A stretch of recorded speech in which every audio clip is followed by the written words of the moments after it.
Newborn period से ही बच्चों को वैक्सीनेशन देना ज़रूरी है, क्योंकि जो बच्चा नया जन्म बच्चा का होता है तो उसमें इम्यूनिटी बहुत कम हो। इमीडिएट जन्म के बाद पोलियो ड्रॉप्स, हेपेटाइटिस बी जो पीलिए का वैक्सीन होता है, और जो बीसीजी वैक्सीन है जो टीबी से बचाता है, ये लगता है। उसके बाद बच्चों को 6 हफ्ते पर, 10 हफ्ते पर और 14 हफ्ते पर 8 इंजेक्शंस लगते हैं जो कॉम्बिनेशन में आते हैं। जापानीज एनकेफेलाइटिस है जो दिमागी बुखार से बच्चों को बचाता है। सीजनल फ्लू वैक्सीन है जो हर साल बच्चों को लगाना ज़रूरी है। नॉर्मली हम 8 से 10 साल तक लगाते हैं। उसके बाद अगर कोई अडल्ट भी है या कोई बच्चा है जो बहुत ज़्यादा एक्सपोज हो रहा है सीजनल फ्लू या वायरस से, उन्हें हम हर साल फ्लू का वैक्सीन लगाते हैं। जो प्री मैच्योर बच्चे हैं उनकी वैक्सीनेशन सेम होती है। थोड़ा सा टाइमिंग का डिफरेंस होता है। हम थोड़ा वेट करते हैं कि बच्चा एक मैच्योरिटी लेवल तक आए, उसके बाद हम उसे वैक्सीनेशन देते हैं। पर वैक्सीन्स आर ऑल सेम। साल या 2 साल बाद वैक्सीनेशन गाइडलाइंस आते हैं, तो हर कार्ड पे सेम इन्फॉर्मेशन होता है। तो अगर कोई मेरे दूसरे स्टेट से भी आ जाए तो ऑल ओवर इंडिया तो सेम गाइडलाइंस है।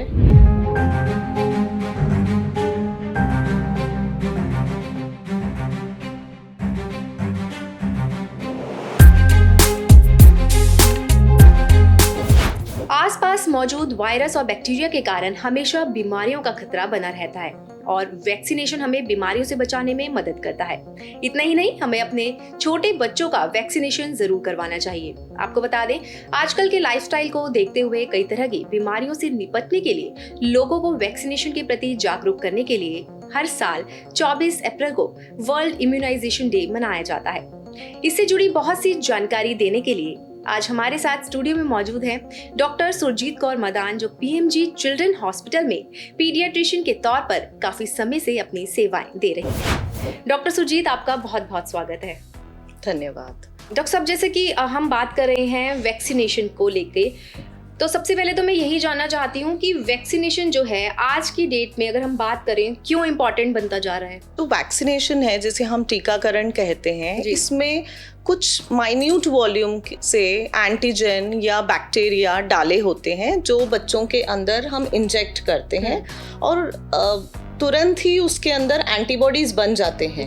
और जब किसी कारण बच्चे में वो इन्फेक्शन रिपीट आती है तो उसके अंदर जो एंटीबॉडीज बने हैं वो उस बीमारी से लड़कर उसे तुरंत खत्म कर देते हैं और उसे बढ़ने ही नहीं देते।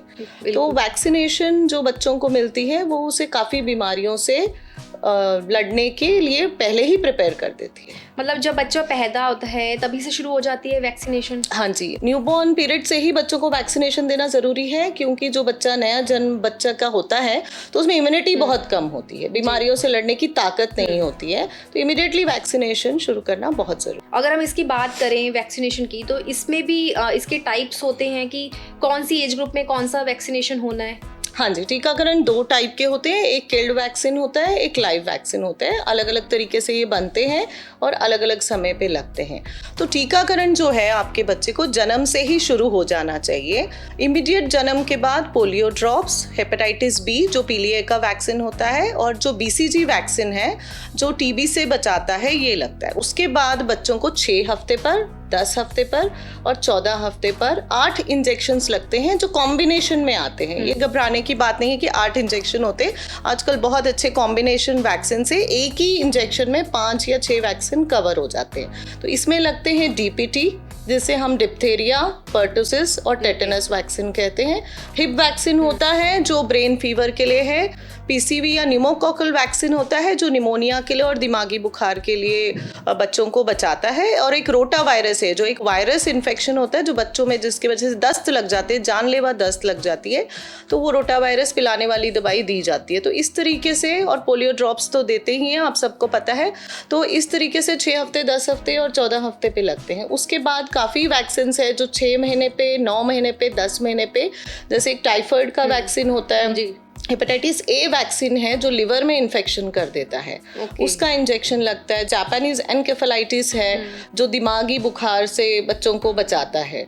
तो उसके बाद बच्चों को फ्लू वैक्सीन, आजकल जैसे जो सीजनल फ्लू है वो बहुत ज़्यादा फैलता है, तो उसके लिए हमारे पास सीजनल फ्लू वैक्सीन है जो हर साल बच्चों को लगाना ज़रूरी है। नॉर्मली हम 8 से 10 साल तक लगाते हैं। उसके बाद अगर कोई अडल्ट भी है या कोई बच्चा है जो बहुत ज़्यादा एक्सपोज हो रहा है सीजनल फ्लू या वायरस से, उन्हें हम हर साल फ्लू का वैक्सीन लगाते हैं। मतलब ये बहुत ज़रूरी हो जाता है कि अगर मौसम चेंज हो रहा है तो वैक्सीनेशन ले लें।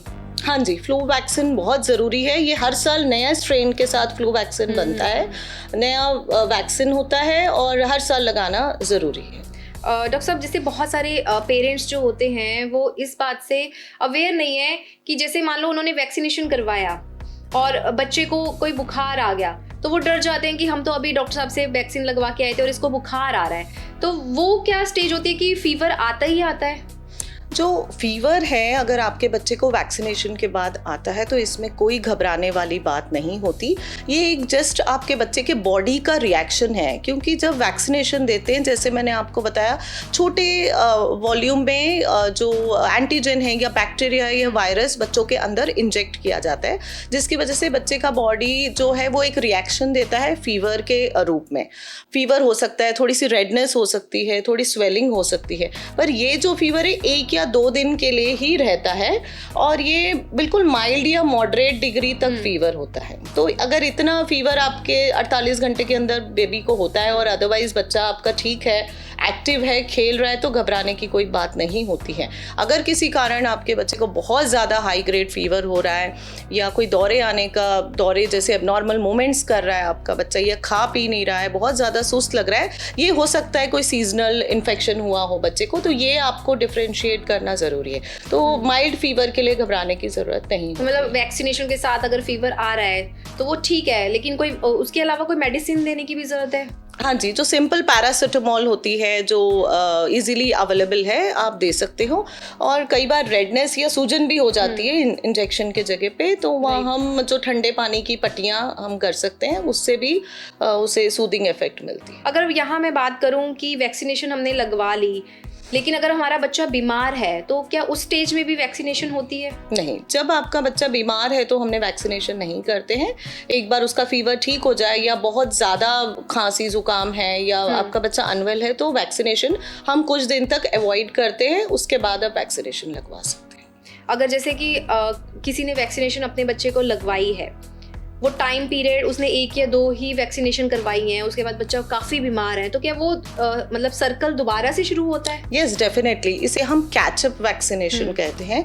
तो काफ़ी हद तक मेरी तो यही रिक्वेस्ट है कि कोई भी वैक्सीनेशन डिले नहीं होनी चाहिए, पर किसी कारण, किसी ट्रैवल करके या अगर आपका बच्चा बीमार है जिसकी वजह से इंजेक्शंस डिले हो गए हैं, तो हर वैक्सीन का एक टाइमिंग होता है जिसके हिसाब से कैचअप वैक्सीनेशन, इसका मतलब कि उस एज तक या उस टाइम तक हम वो वैक्सीन रिपीट लगा सकते हैं। और सारे यूजुअली हर इंजेक्शंस का एक टाइम होता है, टाइम पीरियड में हम लगा सकते हैं। ऐसा कोई इसमें डरने वाली बात तो नहीं है? डरने वाली बात नहीं है, घबराने वाली बात नहीं है, पर रिक्वेस्ट तो मेरी यही होती है कि इंजेक्शंस डिले नहीं होने चाहिए, क्योंकि उस टाइम तक इम्यूनिटी बननी ज़रूरी होती है, क्योंकि हमने उस टाइम तक बच्चे को बीमारियों से बचाना है। अगर आप जो 2 महीने में इंजेक्शन लगना है आपने 9 महीने तक डिले कर दिया, तो आपने वो 7 महीने आपके बच्चे को इन्फेक्शन और रिस्क में डाल दिया। ये तो बात हमने बच्चों की वैक्सीनेशन की करी, लेकिन अगर हम थोड़े से टीनेज ग्रुप के बच्चों की बात करें तो उनकी वैक्सीनेशन भी ज़रूरी है जितनी न्यूबॉर्न की ज़रूरी है? Yes, definitely. आपके बच्चे को वैक्सीनेशन जन्म से लेके 12 से 13 या 14 साल तक लगते हैं। मैंने ये देखा है कि इमीडिएट आफ्टर जो जन्म के बाद तो लोग वैक्सीनेशन लगवा लेते हैं, पर जब बच्चे थोड़े से बड़े हो जाते हैं, काफ़ी पेरेंट्स मुझे ये कहते हैं कि हमने वैक्सीनेशन नहीं लगवाया। तो ये जो टीनेज वैक्सीनेशंस की अवेयरनेस क्रिएट करना बहुत ज़रूरी है। 5 साल तक तो काफ़ी वैक्सीन्स लगते हैं, उसके बाद हर साल जैसे मैंने बताया फ्लू वैक्सीन लगता है। 10वें साल पे एक बूस्टर वैक्सीन होता है, डीटैप जो हम कहते हैं, वो आपके बच्चों को लगाना ज़रूरी है। और उसके बाद आजकल जो ह्यूमन पैपिलोमा वायरस वैक्सीन है, जिसे हम सर्वाइकल वैक्सीन कहते हैं, वो लड़कियों को और आजकल लड़कों को भी लगाया जा रहा है। Okay, yes. यहाँ आपने बात करी बूस्टर वैक्सीन की जो 10 साल के बच्चों की उम्र में लगती है, किस वे में उसको लगाया जाता है या उसका जो मेन पर्पस है लगाने का वो क्या है? जो डीटैप वैक्सीनेशन है ये इसमें होता है डिप्थीरिया, पर्टुसिस और टेटनस, जो आपके बच्चों को ऑलरेडी 1.5 महीने में, 2.5 महीने में, 3.5 महीने में लग चुका होता है। उसका बूस्टर 1.5 साल पे लगता है, 5वें साल पे लगता है और फिर 10वें साल पे। ये बूस्टर का मतलब ये है कि इम्यूनिटी बन रही है, उस इम्यूनिटी को हमने बूस्ट करके रखना है ताकि लाइफ लॉन्ग जो बीमारी से लड़ने की इम्यूनिटी है आपके बच्चे में बन जाए। तो ये बूस्टर वैक्सीन बहुत ज़रूरी है। ओके, अगर हम यहाँ पे बात करें कि लास्ट जो वैक्सीन है हमारे बच्चे की, जब वो टीनेज से एक अपनी एडल्ट एज में आता है, तो वो लास्ट वैक्सीन कौन सी होती है? लास्ट वैक्सीन मैं आपको बताऊंगी कि 10 साल का मैंने आपको बताया, उसके बाद गर्ल्स के लिए और आजकल बॉयज़ में भी लग रहे हैं ह्यूमन पैपिलोमा वायरस वैक्सीन, जो 9 साल से लेके 14 साल तक हर लड़की को लगाना ज़रूरी है। इसके 3 डोज होते हैं, एक उस टाइम पे फर्स्ट डे पे लगता है, फिर 1 महीने बाद और फिर 6 महीने बाद। तो जो बच्चे 14 साल के अंदर है उनको हम 2 डोज लगाते हैं। जो बच्चे 14, इन केस आपने 14 साल तक नहीं लगाया, 14 साल के बाद ये वैक्सीन 3 डोज में लगता है। और जो मैरिज से पहले लड़कियों को हम रूबेला वैक्सीन भी लगाते हैं।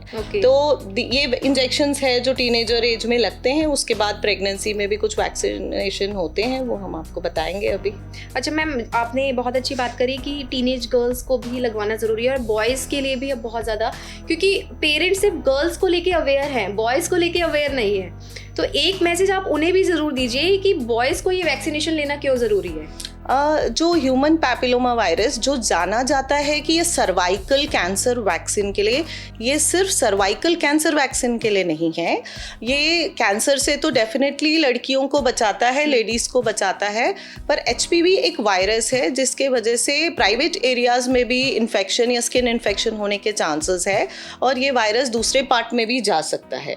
तो जो लड़के हैं उनको तो कहीं भी इन्फेक्शन आ सकती है। तो अगर हस्बैंड्स को ये इंजेक्शन लगते हैं या लड़कों को लगते हैं, अगर वो प्रोटेक्टेड है, बिकॉज HPV जो वैक्सीन है वो सेक्सुअल एक्टिविटी से स्प्रेड होता है। तो अगर किसी लड़के को या हस्बैंड को ये इन्फेक्शन है तो इससे फीमेल को भी जाने का रिस्क होता है। तो लड़कों को भी इस वायरस से बचाना है ताकि उनके वाइफ या पार्टनर्स को भी हम बचा सके। और फीमेल्स में तो फिर वो कैंसर करने का भी रिस्क है, तो हमें लड़कों को भी प्रोटेक्शन देनी है और लड़कियों। तो ये बहुत अच्छी बात आपने बताई है, जो दर्शक हमारा वीडियो देख रहे हैं उन्हें समझ में आ गया होगा। मैम, मैं ये जानना चाहती हूँ कि वैक्सीनेशन जो न्यू बॉर्न बेबी से लेके आपने जो अभी तक बताई वो तो हम करवा ही रहे हैं, लेकिन जो फीमेल्स हैं अभी प्रेगनेंसी का अपना प्लानिंग कर रही हैं, तो क्या उनके लिए भी वैक्सीनेशन उतनी ही ज़रूरी है? हाँ जी, अगर किसी लेडीज़ ने सर्वाइकल कैंसर वैक्सीन नहीं लगाया है तो वो प्रेगनेंसी से पहले लगवा सकते हैं। और एक रूबेला वैक्सीन होता है जो बहुत ज़रूरी है लेडीज़ के लिए, जैसे हम प्रेफर करते हैं कि टीनेजर एज में लग जाए, मैरिज एज या सेक्सुअल एक्टिविटी से पहले रूबेला लग जाए। प्रेगनेंसी से पहले लगाना बहुत ज़रूरी है क्योंकि रूबेला एक ऐसा वायरल इन्फेक्शन है, अगर किसी मदर को ड्यूरिंग प्रेगनेंसी ये इन्फेक्शन हो जाए तो बच्चे एबनॉर्मल पैदा हो सकते हैं, बच्चों को हार्ट की बीमारी हो सकती है और भी बनावटी जो नुक्स बच्चों को कंजेनाइटल प्रॉब्लम्स आ सकते हैं। तो यही हमारी एडवाइस होती है कि प्रेगनेंसी से पहले हर लेडीज़ को रूबेला वैक्सीन ज़रूर लगवाएं। आपने यहाँ एक सर्वाइकल कैंसर की भी बात करी कि उसके लिए भी एक वैक्सीनेशन जो है लड़कियों के लिए बहुत ज़रूरी है। तो थोड़ा सा और हम उसमें डीप जानेंगे कि सर्वाइकल कैंसर एक तो मतलब नॉर्मल ही है कि सबको पता ही है कि क्यों होता है, लेकिन अगर हम उससे बचना है तो उसके लिए हमें किन किन चीज़ों का ध्यान रखने की ज़रूरत है? जो ये वैक्सीन है ये ज़रूरी ये होता है कि फिज़िकल या सेक्सुअल एक्टिविटी से पहले हर लेडीज़ को ये इंजेक्शन लगा दिया जाए। तो 14 साल से पहले जैसे मैंने कहा 2 वैक्सीन लगते हैं, 14 साल के बाद 3 वैक्सीन लगते हैं। तो हर लेडीज़ को ये इंजेक्शन लगाना ज़रूरी है। मैम, अगर हम यहाँ पे डाइट की बात करें तो वैक्सीनेशन के साथ क्या डाइट भी एक प्रॉपर वे में काम करता है?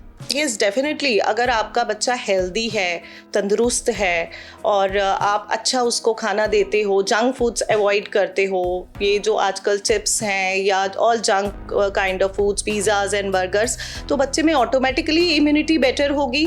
और अगर हमें ये पूछा जाए कि वैक्सीनेशन से पहले डाइट का भी बहुत बड़ा रोल होता है, मैं हमारे पेशेंट्स को यही बताती हूँ कि जब आप वैक्सीनेशन के लिए आते हो बच्चे को एक अच्छी नींद देकर आएँ, प्रॉपर बच्चे ने सोया हो और अच्छा सा दूध पिला के लेके आइए, खाना खिला के लेके आइए, ताकि बच्चा थोड़ा सा स्ट्रॉन्ग फील करे और ड्यूरिंग वैक्सीनेशन भी उसको साइड इफ़ेक्ट्स ना हो। एक तो वैक्सीनेशन है जिसकी वजह से इम्यूनिटी मिलती है और बीमारी से बच्चा लड़ता है। अगर उसकी डाइट ओवरऑल बढ़िया हो, हेल्दी फूड्स खाए जाए, ग्रीन वेजिटेबल्स, फ्रूट्स, ये सारा अगर आप अपने बच्चों को देते हो तो ओवरऑल उसमें इम्यूनिटी बूस्ट हो जाएगी और बीमारी जो होती है वो पकड़ी ही नहीं जाएगी बच्चे में।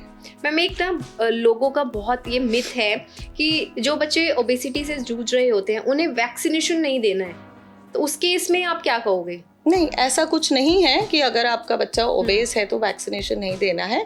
आपको ये ज़रूर डायग्नोस करना पड़ेगा, ओबेसिटी कोई बीमारी की वजह से तो नहीं है, कोई किडनी की प्रॉब्लम हो या कोई हार्मोनल प्रॉब्लम्स हो, वो आपको डेफिनेटली अपने बच्चों वाले डॉक्टर को दिखाना पड़ेगा। अगर किसी को कोई और प्रॉब्लम है, किडनी की प्रॉब्लम, तब इनफैक्ट कुछ और वैक्सीनेशन हम एडअप करते हैं बच्चों में ताकि उन्हें प्रोटेक्शन मिल सके। तो जस्ट बीइंग ओबेस ऐसा कोई रीज़न नहीं है जिसकी वजह से हम वैक्सीनेशन अवॉइड करें। जो बच्चे प्री मैच्योर हो जाते हैं तो उनके लिए कोई अलग से वैक्सीनेशन होती है? नहीं, जो प्री मैच्योर बच्चे हैं उनकी वैक्सीनेशन सेम होती है। थोड़ा सा टाइमिंग का डिफरेंस होता है, हम थोड़ा वेट करते हैं कि बच्चा एक मैच्योरिटी लेवल तक आए, उसके बाद हम उसे वैक्सीनेशन देते हैं, पर वैक्सीन्स आर ऑल सेम जो रूटीन में चल रही होती हैं वो सेम ही होती हैं। हाँ जी, सेम वैक्सीनेशंस लगवा। मैम, यहाँ ये बताएं कि जब बच्चा स्कूल जाने लगता है तो उस दौरान भी किसी तरह की वैक्सीनेशंस होती हैं? Yes, definitely. ये मैंने काफ़ी हद तक देखा है कि इनिशियली 1.5-2 साल तक तो पेरेंट्स वैक्सीनेशन लगवा लेते हैं और जब बच्चा स्कूल जाने लग गया तो वो भूल जाते हैं कि अभी भी वैक्सीनेशंस लगने हैं। एक तो जैसे मैंने आपको बताया फ्लू वैक्सीन है, जो सीजनल फ्लू है, वो हर साल आपने लगाना है। अगर आपने 1 साल पे लगाया, फिर 2 साल, 3 साल, 4 साल, ऐसे 8 साल तक आपने हर साल बच्चे को फ्लू वैक्सीन लगाना है ताकि वो जो सीजनल इन्फ्लुएंजा फ्लू है उससे बचा सके। और उसके बावजूद 5वें साल पे, यूजुअली हम बोलते हैं 4 साल से 6 साल तक जो टॉडलर्स होते हैं, जो स्कूल गोइंग बच्चे हैं, उनको भी वैक्सीन लगाना ज़रूरी है। जो डीपीटी का बूस्टर है वो लगता है। एमएमआर अगर पहले 2 डोज नहीं लगे तो आप 5वें साल में लगवा सकते हो। चिकन पॉक्स का वैक्सीन अगर शुरू में 2 डोज नहीं लगे हैं वो आप लगवा सकते हो। टाइफाइड का वैक्सीन भी 5वें साल में लगा सकते हैं। और अगर किसी कारण आपके पहले के वैक्सीन कोई मिस हो चुके हैं तो वो हम कैचअप करके 5 और 6 साल में हम वो भी वैक्सीन लगा सकते हैं। मैम, पहले हमने बात करी थी कि अगर कोई लेडी कोई बेबी प्लानिंग कर रही है तो उसके लिए वैक्सीनेशन ज़रूरी है, लेकिन अभी मैं ये जानना चाहती हूँ ड्यूरिंग प्रेगनेंसी क्या उस लेडी को भी सारी वैक्सीनेशन लेनी ज़रूरी है ताकि जो बच्चा आने वाला है उसको कोई दिक्कत ना हो?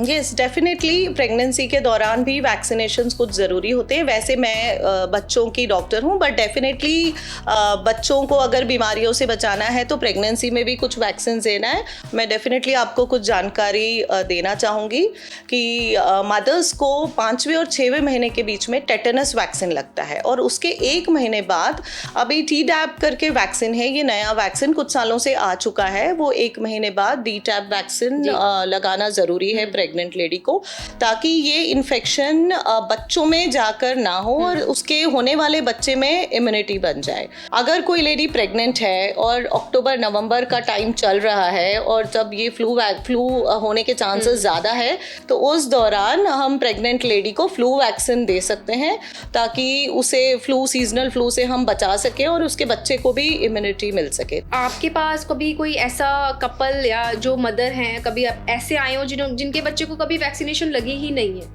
Yes, definitely. मतलब आते हैं इस तरह के पेशेंट्स? यस, डेफिनेटली आते हैं। ज़्यादातर बच्चे ऐसे होते हैं जो जन्म पे तो लगवा लेते हैं, क्योंकि ये रूल है जहाँ पर भी आपका बेबी का जन्म होता है तो जन्म वाले वैक्सीन तो हर डॉक्टर लगा के भेज देता है। उसके बाद मैंने ये देखा 6 महीने गुजर गए, साल गुजर गया और उनके वजह यही होते कि हमने ट्रैवल कर रहे थे, हम कहीं और जगह मम्मी के पास चले गए थे, शिफ्ट हो गए थे और जिसके कारण तो उन्हें डेफिनेटली मुझसे बड़ी डांट पड़ती है और उनको फिर हम गाइड करते हैं कि कितना ज़रूरी था। जैसे आप अवेयरनेस क्रिएट कर रहे हो, हम फिर पेशेंट्स को बताते हैं कि क्या उन्होंने मिस किया और उसके हिसाब से जो कैचअप वैक्सीनेशन होते हैं जब हम जैसे लगा सकते हैं हम वो डेफिनेटली लगा सकते हैं। एक वैक्सीन जैसे रोटा वायरस मैंने कहा वो 15-16 हफ्ते के बाद नहीं लग सकता है, तो ऐसे कुछ वैक्सीन है जो एक टाइम पीरियड ख़त्म होने के बाद नहीं लग सकता है।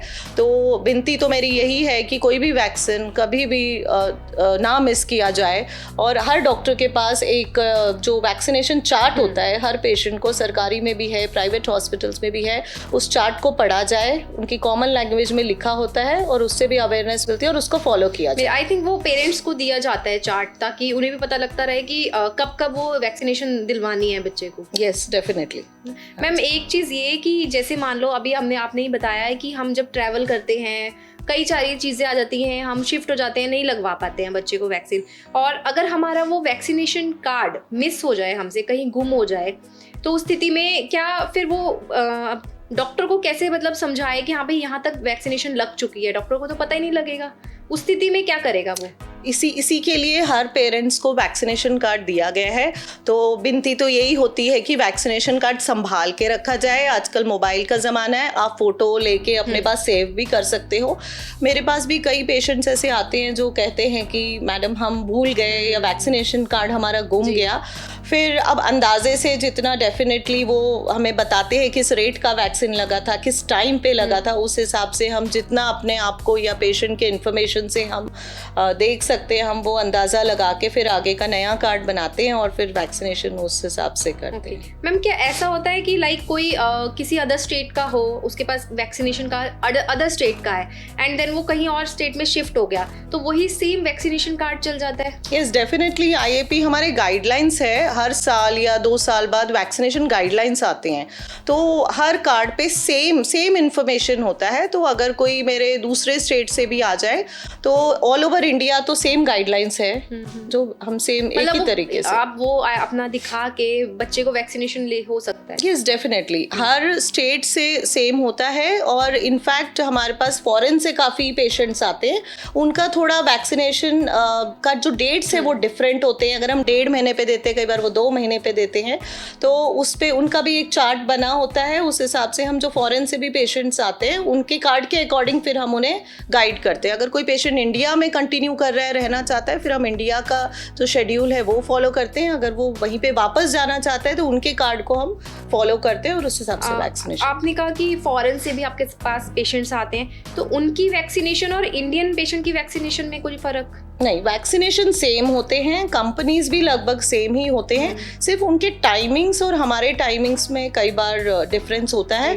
कई कंट्रीज़ में इन्फेक्शन रेट नहीं है, तो कुछ इन्फेक्शियस डिसीजेस के जो वैक्सीन है वो इंडिया में ज़्यादा हम देते हैं, और फॉरेन कंट्रीज़ में कुछ वैक्सीनेशन उन्होंने वॉमिट कर दिए, वो हटा दिए क्योंकि वहाँ पर वो इन्फेक्शन पाए नहीं जाते हैं, और कुछ टाइमिंग्स का डिफरेंस होता है। मतलब जो लोग बाहर से आ रहे हैं वो इंडिया में अपना वैक्सीनेशन बच्चे का जो कार्ड है वो ज़रूर साथ लेके आएँ, ताकि डॉक्टर्स को भी एक इजी रहे कि हाँ भाई कौन सी वैक्सीनेशन लगनी है। तो मैं यही अपने दर्शकों को कहना चाहूँगी कि अगर आप लोग बाहर से इंडिया में ट्रैवल कर रहे हैं, तो अगर आपका बच्चा छोटा है तो साथ में वैक्सीनेशन कार्ड ज़रूर लेकर आएँ। मैम अब एक मैसेज हमारे दर्शकों के लिए कि वर्ल्ड इम्यूनाइजेशन डे के लिए आप उनको क्या टिप्स देना चाहोगे? मेरे तरफ से यही टिप्स है कि जन्म से ही आप अपने बच्चों को वैक्सीनेशन स्टार्ट करिए। BCG, OPV, हेपेटाइटिस जन्म के 24 घंटे के बीच में ही लग जाते हैं, और हर हॉस्पिटल में आपके डॉक्टर आपको एक इम्यूनाइजेशन कार्ड देंगे, वैक्सीनेशन चार्ट देंगे, जो आप टाइम टू टाइम देखते रहिए और आपके बच्चे को रेगुलरली वैक्सीनेशन लगाते रहिए। और विनती यही है कि कोई भी वैक्सीनेशन मिस ना करिए। अगर आपका कोई भी वैक्सीन मिस हो जाता है तो आपका बच्चा काफ़ी जानलेवा बीमारियों के शिकार हो सकता है। तो आप यह फॉलो करिए सारा वैक्सीनेशन शेड्यूल, और अगर कोई भी डाउट आता है तो आप अपने पीडियाट्रिशियन से ये डिस्कस कर सकते हैं। तो जब भी आप अपने बच्चे को वैक्सीनेशन के लिए लेकर जाते हैं तो आप उसका कोई फेवरेट टॉय लेकर जा सकते हैं, जिससे आप अपने बच्चे को डिस्ट्रैक्ट कर सकते हैं।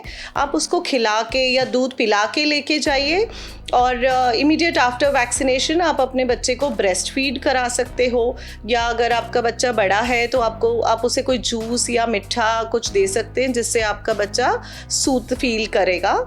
और अगर आपके बच्चे को फीवर होता है माइल्ड डिग्री, तो आप प्लेन पैरासीटामोल अपने बच्चे को दे सकते हो। अगर कोई स्वेलिंग या रेडनेस टीके के जगह पे है तो आप ठंडे पानी की पट्टियाँ कर सकते हो।